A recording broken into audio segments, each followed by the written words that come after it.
that you can pull from. National Honor Society, Beta Club, Scouts, Cub Scouts, Girl Scouts, any of those kind of groups, and work study. I did throw that in there because our high school, up until actually this year, unfortunately, we will not have it any longer, has had a co-op program where the students went out to community businesses and they worked and got paid for it. Obviously, it was a minimum wage job in most cases, and for me, that's for 3 years, that's helped me staff my junior high library during study hall and kind of keep things moving along when I couldn't be there. So I think that that's kind of an important market to tap into, visiting your high schools and the guidance departments and having them kind of spread the word out. And also, please do consider your at-risk teens and your special needs teens. I've been working with a student since she was in 6th grade. It was kind of, she was from the special needs class. They wanted to get some sort of experience for her and kind of help her, I guess I would say, learn how to work with her limitations. She only has one arm and has no legs, and so it was almost a daunting task for both of us. And so we started small in 6th grade. Let's alphabetize. Here's a row of books. Put them in order. Now what do we do? And so now she is a junior. She's been with me 6 years, as I said, and now she comes in, gets the book drop key, opens the book drop, brings them over, checks them in, runs my hold list, pulls the books for the hold list, and gets the box ready for pickup. And that's just her routine. It's taken a while to get there. I think that she was scared she couldn't do it. So we did have an adaptive work specialist come in with some extra tools for her, like grabbers, and now her chair raises all the way up to the top shelf and can lower. She doesn't do bottom shelf things, and that's fine. We just say if it's on the bottom shelf, bring it back, we'll take care of it. And so she's really gained that confidence. And the kids love when she checks them out. She was always our checkouter our circulation person at the junior high. When her class would come in, she would come in, but she ran the checkout for her class that day. So that was, again, a confidence booster for her, and the kids love seeing her in that role. We have her sort notices, put them in mailboxes, just anything that she can get some good work skills from, so that she can say, here are the tasks that I know I can complete when she's filling out resumes. And she does want to go on and hopefully work at the public library when she graduates. So, we're just trying to do what we can so that when she goes out of our school, she can be successful. And I think it's the same with those at-risk teens. Sometimes students are on probation and they need community service hours for mistakes they've made. Don't be afraid to take them. And I can tell you that you might be the difference in their lives.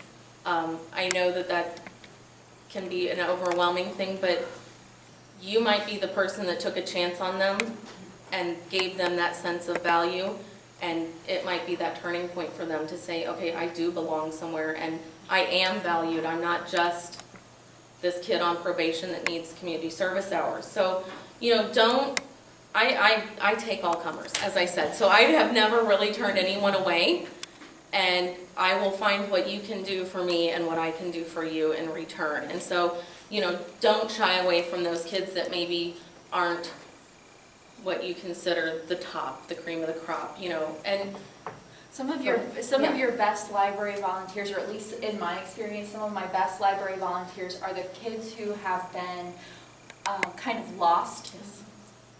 They don't know where they belong. They're not a good kid. They're not a bad kid. Or sometimes they've been labeled as a very bad kid, right? Like they don't have a place, and they come to the library, right? And as librarians, we're non-judgmental. We provide access to information. It should be the same with our teen volunteers, right? We're not judgmental. We take in everybody, right? And teach them. And the thing is, teens are still in that very much developing who they are stage, right? Like even into the early 20s. And so if they've already been labeled as a certain type of person, they're starting to internalize that and believe that about themselves. And so let's say, for instance, you have someone who thinks that all adults hate them, right? And you're excited to see them because your relationship is like mutually beneficial for both of you.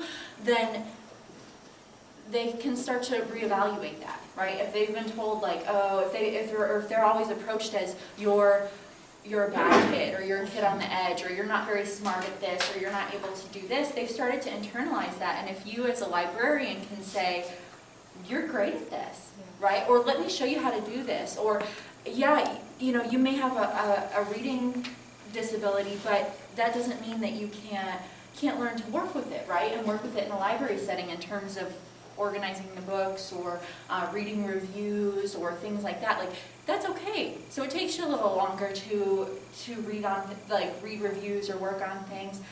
That's fine. There's a place for you here, right? I think you'll find that some kids just need that positive adult interaction.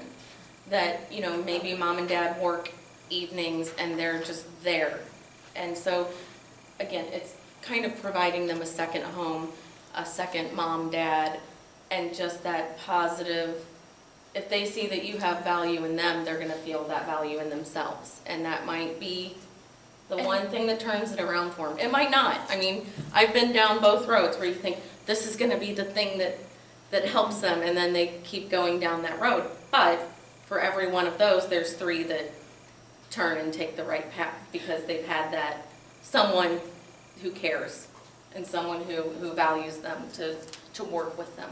Well, and not to fill our presentations with stories or anything, but because I think sometimes as educators we're like, this one time we had this one student. But in all seriousness, I had a student who came in as a freshman and came into the library every single day and never talked to me once. Like I would even like make a point of saying hello in the morning and like no response, right? Every day for a year. This past year, we started talking more.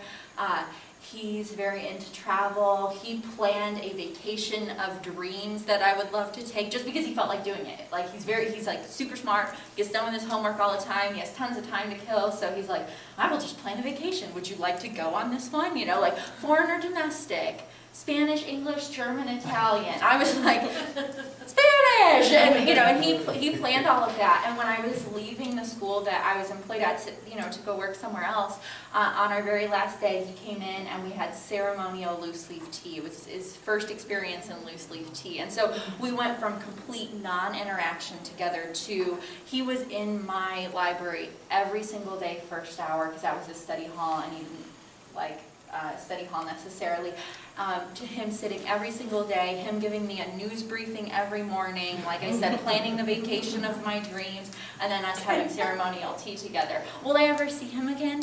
I don't know, but it was a special relationship that was forged, and he learned a lot about it too, and so it's really good. It's just as beneficial for you as it is for the teens in the long run. We have some additional resources that we've put together, like sample applications, sample job descriptions, some web resources, some book resources, and it's in this folder on Google Drive, but I gave you a shortened a little URL there. So it's bit.ly/teen library volunteers. And if you, I'm just going to take it out for a second here.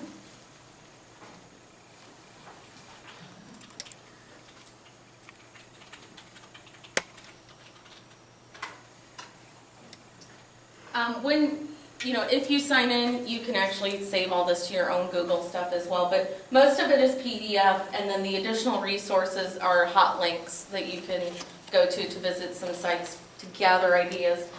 I thought it was important to include the samples of applications because everybody does it differently, and just seeing, are you going to require a parent signature? I probably would, just so that their parents understand the commitment they're making and what they'll be doing. But then how to write policies, that are for your volunteers. Do Do you expect them to follow the same staff guidelines? All of those things that you have to kind of consider. And then some myths and facts. I think myths and facts about adult and youth interactions. So if you do have those staff members that are leery, I think that sometimes people think, well, they're just going to be lazy. I'm going to have to hold their hand. They're not going to do it right. They don't want to come to the meetings. Yeah, they do. That will make them feel much more included and valued. So what we'd like to do, we have about 20 minutes left, and I have some chart paper and markers up here. Talk at your table. Come up with some, what are things that you would want those students to be doing? What does that entail? What roadblocks do you see? I think if you can go back to your staff with a very clear vision of what you want from your volunteers, they're going to be on board. It's always those unknowns that throw people. So if you have a nice, clear set of standards, guidelines, and roadmap, essentially, I think it'll be much more well received. So. And then also, if you have any questions for us, we're happy to field those at this time if you do have any questions.